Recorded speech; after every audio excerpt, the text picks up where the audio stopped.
It's not often that you're asked to be whisked away into a foreign land to attend some university you've never heard of. That is, unless your name happens to be Harry Potter. I, along with over 100 others, however, have become an exception to this clause.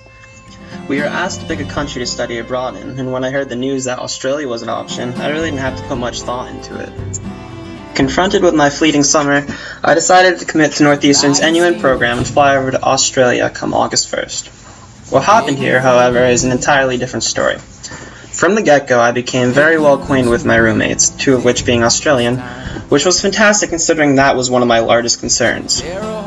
We actually shared many similarities, the most bizarre of them being that the Australians, Mike and Sam, were two-thirds of a family of triplets, and my other American roommate, Ian, was also an identical twin just like me. An awesome part about our time in Australia is that our international site advisors and Northeastern staff planned trips, or excursions, for us. One of the first excursions we went on was a beautiful place named the Healesville Sanctuary. This was the event that all the people back home were waiting for, because it's when we were finally able to see groups of actual kangaroos and koalas. We were even allowed to pet a wallaby. It was awesome to see the wildlife that's so indicative of and special to the Australian culture. As soon as those pictures were on Facebook, I knew my parents were able to rest a bit assured that I was actually in Australia. A major part of our time in Australia was spent volunteering or doing service learning for several different charities. One of the major events we volunteered at was the Melbourne Cup for Second Bite, a charity that redistributes surplus fresh food to community food programs around Australia. The Melbourne Cup, similar to the Kentucky Derby, is Australia's national horse race. The country even stops work for the entire day.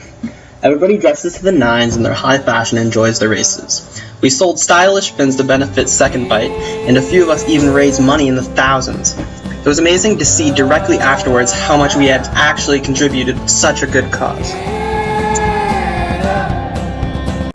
Studies weren't too tough, but the classes did require more work than high school. There's always something to do if you're out of work, however, especially since we lived a 15-minute train ride outside of Melbourne.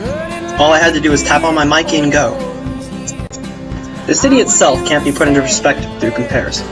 It's nothing like New York, but it's also fairly different from Boston.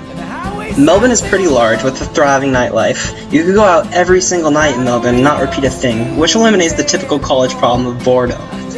From the aromas of every restaurant lining the streets to the enthusiastic yet peculiar street performers, Melbourne's an entirely unique city. The program was split into several classes that convened once a week.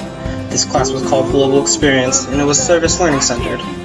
The Galler Foundation is the organization that my Global Experience class was asked to volunteer for. The foundation has wellness retreats where cancer patients go to maintain or develop a healthy self, and where we'd be doing yard work.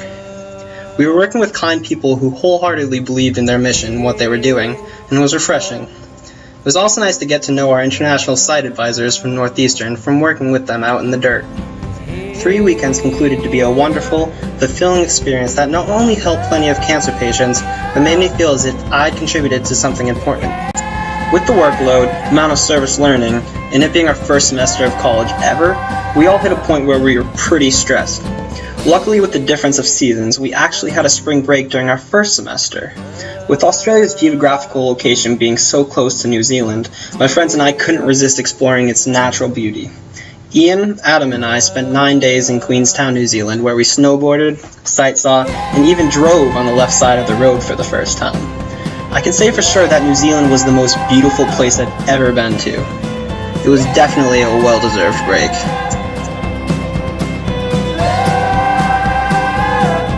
Had I known exactly what to expect from this experience, I wouldn't have hesitated when deciding whether or not to commit to Northeastern University. I could go on forever saying about how much fun that I had or how many great people I'd met. However, it'd be more true if I talked about how much this semester has changed me as a person. I've become more independent, open-minded, and easygoing thanks to this semester in Australia, and I wouldn't have traded it for anything.